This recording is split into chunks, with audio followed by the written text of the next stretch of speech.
Hello, everybody, and welcome to Saturday Storytime and Craft. My name is Mr. Kelvin, and welcome back. As you can probably already know from the many that we've already done before, I love drawing, and I love sharing, like, that everyone has the ability to draw and stuff.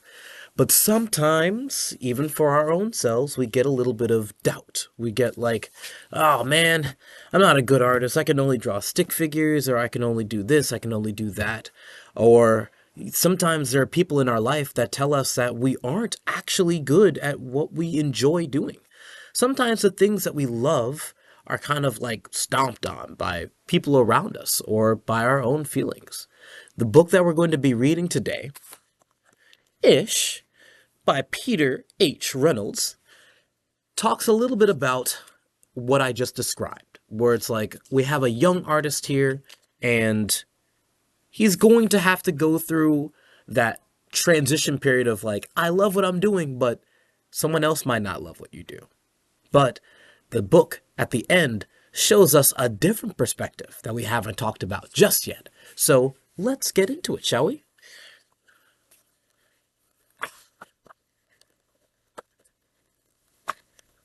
This is the opening cover. Ish. I like that one. I like that opening shot. Now, Ramon loved to draw. Anytime, that looks like his bedtime too.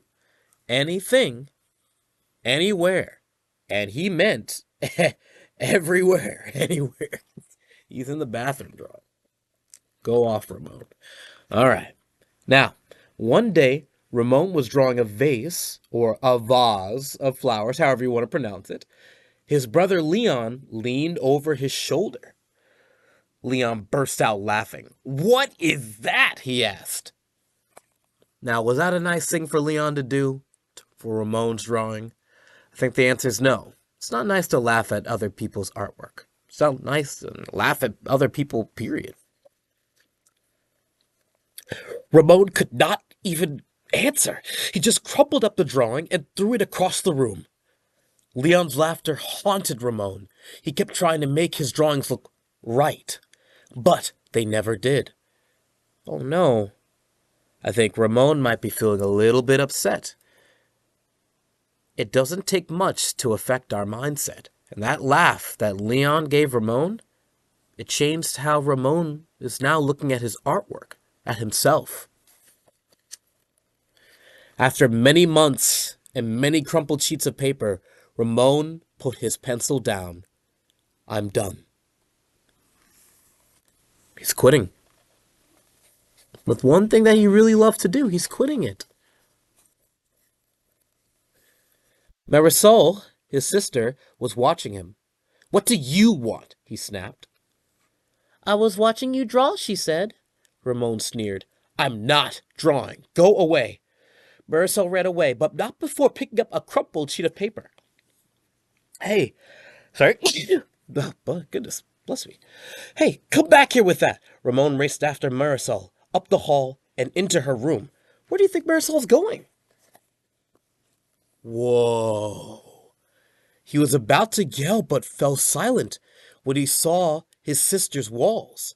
He stared at the crumpled gallery. Across her room, on the walls, were all of Ramon's crumpled up drawings that he'd been crumpling up this past month. "This one is my favorite," Marisol said, pointing. "That was supposed to be a vase of flowers," Ramon said, "but it doesn't look like one." "Well, it looks vase-ish," she exclaimed. Vase-ish. Vase-ish? Ramon looked closer. Then he studied the drawings on Marisol's walls and began to see them in a whole new way. "They do look ish," he said. "Yeah, that's right." Let's see what ish means. Let's see what the book talks about that further. Ramon felt light and energized. Thinking ishly allowed his ideas to flow freely. He began to draw what he felt, loose lines quickly springing out without worry. it seems that Ramon was starting to get back into the swing of things. Ramon once again drew and drew the world around him, making an ish drawing felt wonderful. He filled his journals, right? Look at what he filled his journals with. Sorry, I gotta remember how to use the camera. Tree-ish, house-ish, boat-ish, afternoon-ish, fish-ish, sun-ish, right? All those different types. You're still drawing what you see in the world, but now you don't have to worry about making it perfect. Just having it ish is enough. And to be perfectly honest, it might be exactly what you want. Ramon realized he could even draw ish feelings too. Peace-ish, silly-ish, excited-ish. See? Like so. His ish art inspired ish writing. He wasn't sure if he was writing poems, but he knew they were poem-ish. You see, it's not just about the drawing, right? It's also the art that you could do with your words, singing. These are options that you could do. It doesn't have to be perfect. It can all be ish. It can all be art. And then one spring morning, Ramon had a wonderful feeling. It was a feeling that even ish words and ish drawings could not capture. He decided not to capture it. Instead, he simply savored it. Sometimes when you feel good, sometimes when you observe something, sometimes when you just get that feeling over you, and it's like, usually you try to capture it with words or with a photograph or with a drawing. But sometimes you just have to sit in it, relax, and be in the presence of that feeling. And Ramon lived ishfully ever after. The end ish. And that is the end of our book ish. So, what did we learn? We learned that even small things that might not feel big to some other people, small things like laughing at someone or poking fun can affect someone very, very greatly. And as we saw with Ramon, it kind of affected his love for drawing. But the other perspective that I said that the book was going to talk about, in the form of Ramon's little sister, Marisol. Marisol loved the drawings that Ramon crumpled away. Ramon thought they were trash, but Marisol saw them as something else, something beautiful, something worthy of her walls, like a gallery. And through that, Ramon was able to see a different perspective. Ramon was able to see his artwork as something different, something beautiful. It's okay to not have it be perfect. To be perfectly honest, that's a pun, but to be honest with you, the drawings that he did now were more coming from his heart, from more from what he liked, and it increased. It made him enjoy his artwork even more. So, that said, for our Saturday story time and craft portion today, right? What we're going to do is we're going to do ish drawings. So in your kit, you should have some colored pencils or crayons, and you should have a list of different things that we have in our world, like a vase of flowers, maybe an animal, maybe an object. And we're going to do our best and relax. And we're going to draw our version of those things on the paper, okay? We're going to make our own ish drawings this morning. So I hope you have a wonderful rest of your day, and I will see you at the craft portion, drawing portion, very soon, okay? Thank you for listening, and I'll see you soon. Bye-bye. Welcome to our craft portion, or drawing portion. So inside your kit, you should have a white piece of cardstock. So I want you to fold it hot dog-wise, right? So like the long ways, in half. Make sure you get that nice crease. Then unfold it, pick one of the short sides, and fold it to about halfway to the middle of your paper, right? That's about good. Then the other half, fold it so it covers that other portion, right? And so now when you unfold it, you'll have 6 sections. And that will be identical to the 6 types of things that we're going to ish draw. So we have tree, flowers, butterfly, umbrella, rainbow, and whale. And you can tackle these at any order you want, but I recommend having a pencil if you don't have one already. But you also should have your colored pencil, so you can approach this with pencil or with colored pencil, either way. Colored pencil straight, it's more of a challenge, no erasing, essentially. But pencils, you do have the opportunity to erase. But our main thing here, I want you to embrace imperfection. I want you to just enjoy drawing how you would draw a tree, an umbrella, a rainbow, a vase of flowers, a whale, a butterfly. How would you do it? And so I'm going to go along with you for a little bit. So for first part, we're just going to do what I think is a tree. And my tree isn't going to look exactly like the tree picture, obviously. But I'm having a good time and I'm relaxing going through it. Like so, just taking my time. Like so. That'll be my tree. Get a little bit of the extra bushes and everything. And you know what? I don't think I even want to color it. So I think I'm just going to stick with pencil for that one. Very nice. Now for the vase of flowers, I think I'll move towards some color. So I'll get the orange. And again, don't worry about trying to match exactly the colors that are on the picture. Use the resources that you have. Take advantage of it, Again, this isn't exactly a vase of flowers. No, this is a vase of flowers. Vase-ish, So take your time. So I'm taking the green now, and I'm making some stems. Yep. Just what I'm feeling, and I'm feeling some yellow, most likely. Feeling some yellow. Yep. Gonna take some of that and just add a little bit of flowers right there. Just a little bit. Taking my time. Just enjoying the process, and I hope you do too. Putting some orange flowers as well. And I actually kind of like the orange flowers too, so I think I'll finish it out with the orange flowers there. Yep. Nice and easy. Taking it one step at a time, enjoying the process.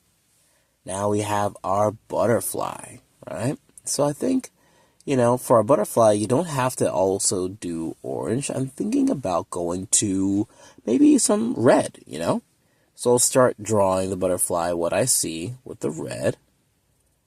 And drawing the antenna.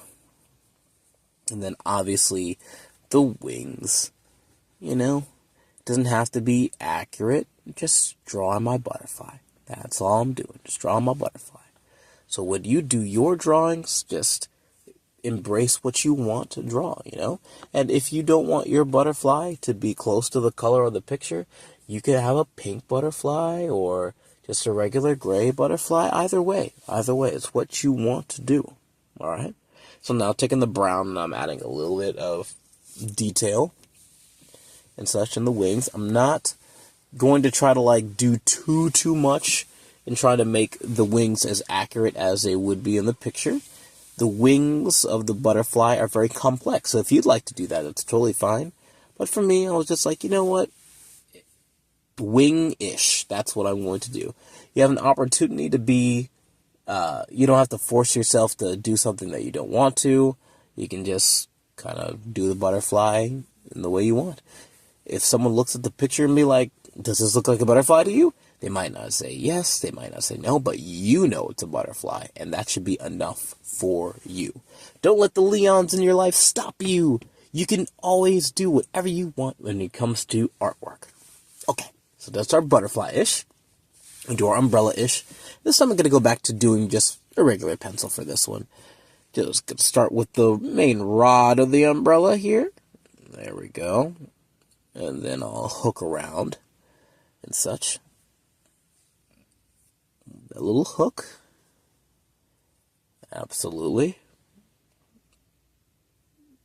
And then I'll come around and actually add a little bit of it's like an oval, for the inner part of the umbrella. And then I'll come up and actually start filling up the upper portion of the umbrella. The part that's going to be protecting us from the rain in the first place. Add those little angles and such. Yep. And then putting those lines on the inside. And then adding that little tippy pokey part that we got. Then in our middle one, we have our rainbow. So again, you don't have to keep it accurate. It doesn't even have to have all the colors of the rainbow. But first things first, I want to also get that grassy green plains that the rainbow is above in the picture. You know, just do a little lines there. Yep. Just a little bit.